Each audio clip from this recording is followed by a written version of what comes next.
Сарымсақ деген сондай керемет нәрсе. Мен өзім өсіретін қатардан бөлек, өзі дәннен себіліп, өсіп шығып, өзі жетіле береді.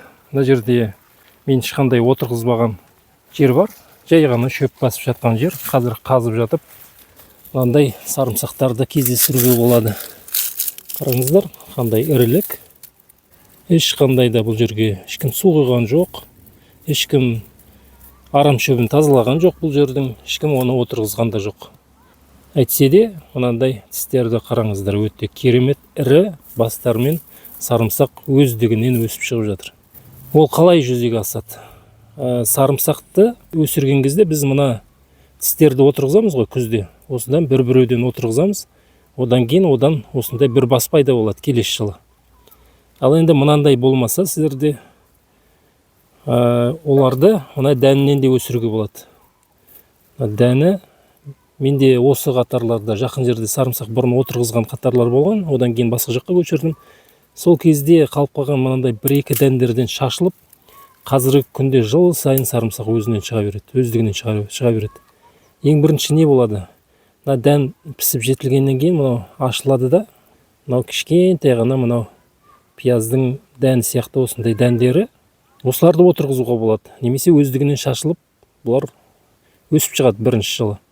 Бірінші жылы шыққан кезде осылай үстінен сабағы, жапырағы бәрі шығады ғой. Одан кейін мынандай бір домалақ пайда болады бірінші жылы. Бұл тіске бөлінбеген бір ғана домалақ, бір түптен осындай болады. Осындай мына бір дәннің нәтижесі, мынандай бір дәннің нәтижесі бірінші жылға өскен кезде осындай нәтиже болады міне. Осындай жаз кезінде, жаздан ауа осын жинап алып, қайтадан күзде отырғызған кезде, сарымсақ отырғызатын кезде мына тістерді отырғызып жүрміз ғой. Тістерді отырғызудың орнына мынаны отырғызса, келесі жылы жазда осындай ірі сарымсақ пайда болады. Мынандай ірі. Егерде мына сарымсақтарыңыз жыл сайын отырғызып жүрген мынандай сарымсақтарыңыздың ірілігі дұрыс болмай қалса, немесе аурушаң болып кетсе, оларды да осылай дәннен қайта жаңартуға болады. Дәнді отырғызамыз, кейін бір жыл өскен кезде осындай домалақты аламыз, кейін осы домалақтарды жинап алып, күзде қайта отырғызамыз. Жерді құнарландырып, көмін салып, қайтадан отырғызып, қайта өсірген кезде келесі жылы осындай керемет бастар пайда болады. Одан кейінгі жылдары осыдан бөліп алып, осыдан тістермен отырғызып, ары қарай өсіре беруге болады. Жыл сайын жалғасатын нәрсе ол осы тістер арқылы отырғызылады негізінде. Бірақ та мына осындай отырғызатын біреуге көп көлемде қажет болуы мүмкін. Осындай отырғызатын материалдар жоқ болып қалуы мүмкін. Немесе әлгінде айтқандай сорттарды жаңарту мақсатында осыларды осындай дәнінен өсіріп алып, кейін қайта жаңартса дұрыс болады. Осындай ірі тістеріне қараңыздар, өте керемет. Бұл жерде не бір су құйылған жоқ бұларға, ешқандай да бір күтім жасалған жоқ. Соған қарамастан осындай бастарды көруге болады. Ал егер бұларға күтім жасалғанда, бұл жерге су құйылғанда, қандай да бір көң салынып, азықтық элементтер берілгенде, және де арам шөбі тазарылса, бұдан тағы да бірнеше ірі болатын осындай потенциалға ие осындай сарымсақтар. Жалпы маған сарымсақ деген нәрсе өте қатты ұнайды. Оның денсаулыққа пайдасы өте керемет. Бұны табиғи антибиотик дейді.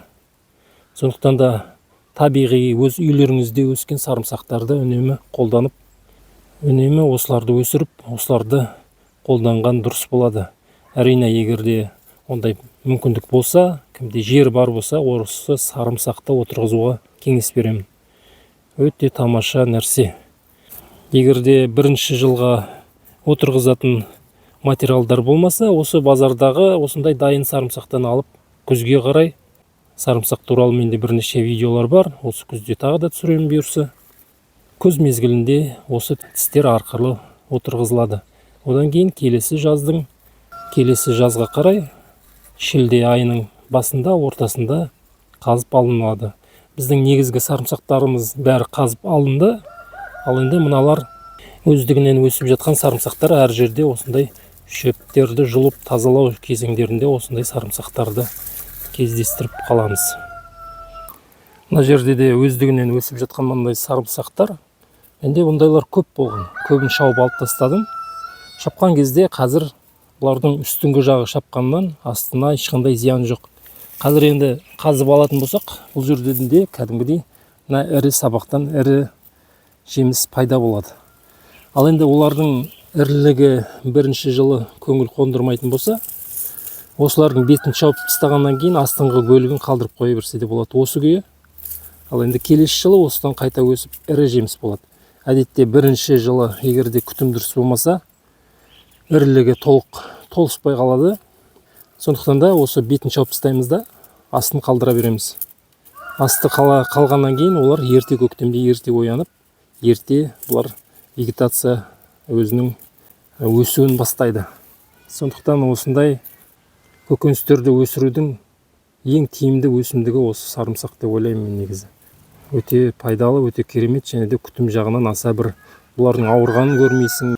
Андай дәрілік элементтерді қолдануды қажет еткен ондай жағдай мүлде болған емес. Бүгінге осындай мәлімет. Сарымсақ өсіріңіздер, пайдаланыңыздар. Денсаулыққа өте пайдалы және де қоректік элементтерге, пайдалы элементтерге бай.